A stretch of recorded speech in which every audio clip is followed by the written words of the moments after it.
నమస్తే. ఉత్తరప్రదేశ్ ముఖ్యమంత్రి యోగి ఆదిత్యనాథ్ అసెంబ్లీలో తాజాగా యూపీ అసెంబ్లీలో మాట్లాడారు. బంగ్లాదేశ్లో హిందువులపై జరుగుతున్నటువంటి దాడుల గురించి దాడుల్ని ఖండిస్తూ ఆ రాష్ట్రంలో ఉన్నటువంటి ప్రతిపక్షాలపై దుమ్మెత్తిపోశారు, ఎండగట్టారు.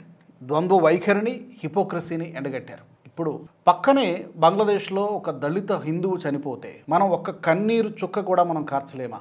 కానీ మనకి గాజాలో, పాలస్తీనాలో ఎవరో ఉగ్రవాదులు చనిపోతే, లేకపోతే ఉగ్రవాదులు కావచ్చు, అక్కడ ఉన్నటువంటి ప్రజలు కావచ్చు, వాళ్ళు చనిపోతే వీఆర్ విత్ పాలస్తీన్ అని చెప్పి బ్యానర్లు పట్టుకొని తిరుగుతారా? వాళ్ళు చనిపోతే కన్నీరు గాలుస్తారు, సోషల్ మీడియాలో రకరకాల హ్యాష్ ట్యాగ్స్ పెట్టి ట్రెండింగ్ చేస్తారు. కానీ మన పక్కనే ఉన్నటువంటి బంగ్లాదేశ్లో ఉన్నటువంటి హిందువులు పైన పాశవికంగా దాడులు జరుగుతుంటే ఎందుకు మనం స్పందించడం లేదు అని అక్కడున్నటువంటి ఆ రాష్ట్రంలో ఉన్నటువంటి సమాజ్వాదీ పార్టీ కావచ్చు, లేకపోతే మాయావతి పార్టీ, బీఎస్పీ పార్టీ కావచ్చు, హిపోక్రసీని ఎండగట్టారు. అంటే గతంలో మనకి గుర్తుండే ఉంటుంది, ఆల్ ఐస్ ఆన్ రఫా కొన్ని నెలల కిందట all eyes on Rafa, all eyes on Gaza అనేటువంటి పెద్ద ఎత్తున హ్యాష్ ట్యాగ్స్ సోషల్ మీడియాలో వైరల్ అయ్యాయి. అసలు అక్కడ ఏం జరుగుతుందో తెలియకుండా అవగాహన లేనటువంటి కొంతమంది బాలీవుడ్ స్టార్స్ కూడా తమ యొక్క సోషల్ మీడియా హ్యాండిల్స్లో, ట్విట్టర్లోను, మిగతా సోషల్ మీడియా ప్లాట్ఫామ్స్లో ఆల్ ఐస్ ఆన్ రఫా, అక్కడ జరుగుతున్నటువంటి దాడులు ఆపాలి, హ్యూమన్ రైట్స్ని కాపాడాలంటూ పెట్టారు. మరి ఈ బాలీవుడ్ సెలబ్రిటీలు కానీ, లేకపోతే ఆ రాజకీయ నేతలు కానీ ఈ రోజున ఏమైపోయారు, ఎందుకు మౌనంగా ఉన్నారు, ఎందుకు నోరు పెగలడం లేదు? ఇదే విషయాన్ని యోగి ఆదిత్యనాథ్ గారు క్వశ్చన్ చేశారు. ఇది కేవలం ఉత్తరప్రదేశ్లోని పొలిటికల్ పార్టీలకు మాత్రమే చెందదు, దేశంలోని ఉన్నటువంటి ఈ సెక్యులర్ పార్టీల మీద చెప్పుకునేటువంటి అన్ని పార్టీల అధినేతలకు, అన్ని పార్టీల రాజకీయ నాయకులకు కూడా ఇది చురక కాదు, ఒక విధంగా చెప్పాలంటే ఎక్స్పోజ్ చేశారు. అది ఎవరైనా కావచ్చు, అఖిలేష్ యాదవ్ కావచ్చు, లేదా కాంగ్రెస్ పార్టీ కావచ్చు, లేదా వెస్ట్ బెంగాల్లో ఉన్నటువంటి మమతా బెనర్జీ కావచ్చు. ఒక్క స్టేట్మెంట్ ఇవ్వలేమా మనం? దీన్ని ఖండించలేమా? సరే, అనేటువంటి మాట కాసేపు పక్కన పెట్టేస్తే, మనుషులే కదా, మనుషులపై ఇంత దాడులు జరుగుతుంటే ఆ మాత్రం స్పందించేటువంటి మానవత్వం కూడా మనకు లేదు. స్పందించినంత మాత్రాన మనకి ఎన్నికల్లో ఓట్లు రాకుండా పోతాయా? ఓటు బ్యాంక్ పాలిటిక్స్ తారాస్థాయికి చేరుకున్నాయంటే ఏ స్థాయిలో ఉన్నాయో చెప్పడానికి ఈ పొలిటికల్ పార్టీల యొక్క మౌనమే నిదర్శనం. ఇదే విషయాన్ని యోగి ఆదిత్యనాథ్ గారు ఎండగట్టారు. అంటే మైనారిటీ సంతుష్టీకరణ ఏ స్థాయిలో ఉందో, ఎంత దౌర్భాగ్యమైనటువంటి పరిస్థితిలో ఉందో చెప్పడానికి మన రాజకీయ పార్టీలే ఒక మంచి ఉదాహరణ అని చెప్పారు. భవిష్యత్తులో చొరబాటుదారుల్ని, అలాగే రోహింగ్యాలను ఇక్కడ తన్నిదరిమేస్తాం, ఉండేటువంటి ప్రసక్తి లేదు, పంపించేస్తాం. ఆ ప్రాసెస్ ఎస్ఐఆర్ ఉన్నా లేకపోయినా ఇది ఎప్పుడూ జరుగుతుంది. న్యాచురల్గా ఉత్తరప్రదేశ్లో కానీ, మిగిలిన రాష్ట్రాల్లో కానీ, అస్సాం రాష్ట్రంలో కానీ ఇది ఎప్పుడు జరుగుతూనే ఉంటుంది. ఎస్ఐఆర్ ఇప్పుడు ఉంది కాబట్టి మరింత వేగంగా జరుగుతోంది. చొరబాటుదారుల్ని లేకపోతే రోహింగ్యాలను కాపాడడానికి ప్రయత్నం చేయకండి. I'm warning you. నేను మిమ్మల్ని హెచ్చరిస్తున్నా. ప్రయత్నం చేస్తే పరిణామాలు చాలా తీవ్రంగా ఉంటాయని చెప్పి ఒక వార్నింగ్ ఇచ్చారు ప్రతిపక్షాలకి.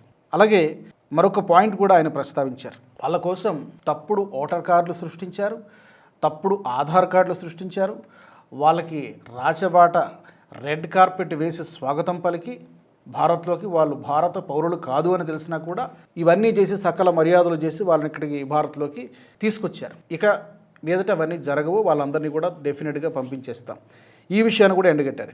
ఇది కేవలం యూపీలో మాత్రమే జరగలేదు, వెస్ట్ బెంగాల్లో జరిగింది, గతంలో ఉత్తరప్రదేశ్లో జరిగింది, మిగిలిన కొన్ని రాష్ట్రాలు, అస్సాంలో జరిగింది, కేరళలో జరుగుతోంది, తమిళనాడులో జరుగుతోంది, తెలంగాణలో కూడా జరుగుతోంది. సో కేవలం ఉత్తరప్రదేశ్ అసెంబ్లీలో మాట్లాడినప్పుడు కూడా ఆయన టోటల్గా ఆయన ఇచ్చినటువంటి మెసేజ్ దేశవ్యాప్తంగా ఉన్నటువంటి సెక్యులర్ పార్టీలు అని చెప్పుకున్నటువంటి పార్టీలందరికీ కూడా చురకలంటించారు యోగి ఆదిత్యనాథ్.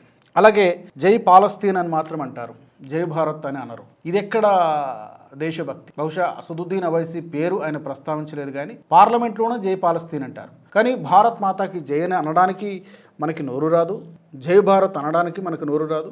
ఇది హిపోక్రసీ కాదా? ఇలాంటి వాళ్ళకి భారత్లో ఉండేటువంటి అర్హత ఉందా అనే స్ట్రైట్ క్వశ్చన్ ఆయన అడిగారు. ఇప్పుడు ఇంత జరిగిన తర్వాత బంగ్లాదేశ్లో జరుగుతున్నటువంటి ఉస్మాన్ హాడీ హత్య ముందు ఏం ఆరోపించారు? భారతదేశమే జయించింది ఉస్మాన్ హాడీ హత్య, అన్నోన్ గన్మెన్ జయించారు, లేకపోతే రా జయించింది, రీసెర్చ్ అనాలిసిస్ వింగ్ జయించింది, ఈ రకరకాల ఆరోపణలు భారత్పై చేశారు. తీరా ఇప్పుడు అతని సోదరుడు ఉస్మాన్ హాదీ సోదరుడు ఉమర్ హాదీ బయటకు వచ్చి మీడియాతో ఏం మాట్లాడుతున్నాడంటే, ఈ హత్య చేయించిన వాళ్ళు, చేసిన వాళ్ళు యూనస్ ప్రభుత్వంలోనే ఉన్నారు, అతనే దీనికి బాధ్యత వహించాలని చెప్పి పెద్ద ఎత్తున బంగ్లాదేశ్ వీధుల్లో ఇప్పుడు ప్లకార్డులు పట్టుకొని తిరుగుతున్నారు. ఏమని? హ్యాంగ్ యూనస్ని, మహమ్మద్ యూనస్ని ఉరిదీయండి అని చెప్పి జై శ్రీరామ్ అంటూ నినాదాలు చేస్తున్నారు. అతను ఉరిదీయాలని చెప్పి కూడా నినాదాలు చేస్తున్నట్టు. అంటే అసలు విషయం ఎక్స్పోజ్ అయిపోయిందనే విషయం చాలా స్పష్టంగా అర్థమవుతుంది. ఆ నెపం భారత్ పైకి నెట్టేసి అక్కడ ఉన్నటువంటి హిందువులను తరిమేయాలనేటువంటి ప్రయత్నం అక్కడ ఉన్నటువంటి మహమ్మద్ యూనస్ ప్రభుత్వం చేస్తుంది. దానికి చాలా కారణం బ్లేమ్ గేమ్ అంటారు. అక్కడ ఇన్ఫ్లేషన్ పెరిగిపోయింది, జీడిపి పడిపోయింది, పేదరికం పెరిగిపోతుంది. ఇవన్నిటినీ ప్రజలు క్వశ్చన్ చేయకుండా ఉండాలి అంటే బ్లేమ్ గేమ్. ఏదో ఒక అంశాన్ని తెరపైకి తీసుకొచ్చి అసలు విషయాన్ని పక్కన పెట్టేసి ఈ విధంగా భారత్ పైకి నెపం నెట్టేస్తూ పబ్బం గడుపుకోవచ్చు. దట్టు ఎన్నికలు కూడా ఫిబ్రవరిలో జరగకూడదనేటువంటి ప్రయత్నం చాలా తీవ్రంగా జరుగుతోంది. అందుకే ఈ డ్రామా అంతా కూడా ఆడుతున్నారు. ఒకటి పాకిస్తాన్ ఎజెండా, ఇంకోటి అమెరికా ఎజెండా, ఇంకో పక్క చైనా ఎజెండా. ఈ మూడు దేశాల మాట విని మహమ్మద్ యూనస్ వాళ్ళు చెప్పినట్టుగా ఆడుతూ ఉన్నాడు. భారత్ని రెచ్చగొడుతున్నాడు, కవ్విస్తున్నాడు, అక్కడ ఉన్నటువంటి హిందువులపై దాడులు చేయిస్తూ ఉన్నాడు. ఇప్పుడు అసలు విషయాలు ఒక్కొక్కటి బయటపడడంతో మహమ్మద్ యూనస్ ఏం చేస్తాడనేది అర్థం కావటం లేదు. అగైన్ మళ్ళీ అదే పాయింట్ దగ్గరకు వస్తాం. We are with Palestine, we are with Gaza, ఆ బాధితులకు మేము అండగా ఉన్నాం అంటూ గతంలో చాలా పెద్ద ఎత్తున సోషల్ మీడియాలో పోస్టులు, సెలబ్రిటీల దగ్గర నుంచి అటు రాహుల్ గాంధీ సోషల్ మీడియా కానివ్వండి, ప్రియాంక గాంధీ కానివ్వండి, సోనియా గాంధీ కానివ్వండి, వీఆర్ విత్ పాలస్తైన్, అక్కడ మానవ హక్కులు హరించబడుతున్నాయి, మనం సైలెంట్గా ఉండకూడదు, మనం దాని మీద ఏదైనా యాక్షన్ తీసుకోవాలి అని చెప్పి అక్కడెక్కడో పాలస్తీనాలో ఉన్నటువంటి వాళ్ళ గురించి మాట్లాడకూడదంటే మాట్లాడవచ్చు, స్పందించవచ్చు, సరైనటువంటి సమయంలో స్పందించవచ్చు. కానీ ఇక్కడ వాళ్ళ గురించి మాట్లాడాలని అడిగినప్పుడు ఇక్కడ మన పక్కనే ఉన్నటువంటి బంగ్లాదేశ్లో జరుగుతున్నటువంటి దాడుల గురించి ఎందుకు మాట్లాడడం లేదు ఈ పార్టీలు అనేటువంటిది ఇక్కడ క్వశ్చన్ చేయాల్సినటువంటి విషయం. ఢిల్లీలో జరుగుతాయి. జవహర్లాల్ నెహ్రూ యూనివర్సిటీలో కూడా పెద్ద ఎత్తున మేము పాలస్తీనాకు మద్దతు ఇస్తున్నాం, గాజాలో ఉన్నటువంటి ఉగ్రవాదులకు కూడా మద్దతు ఇస్తున్నాం అనేటువంటి ప్లకార్డులు, నిరసనలు మనకి చాలా సర్వసాధారణంగా కనిపిస్తూ ఉంటాయి.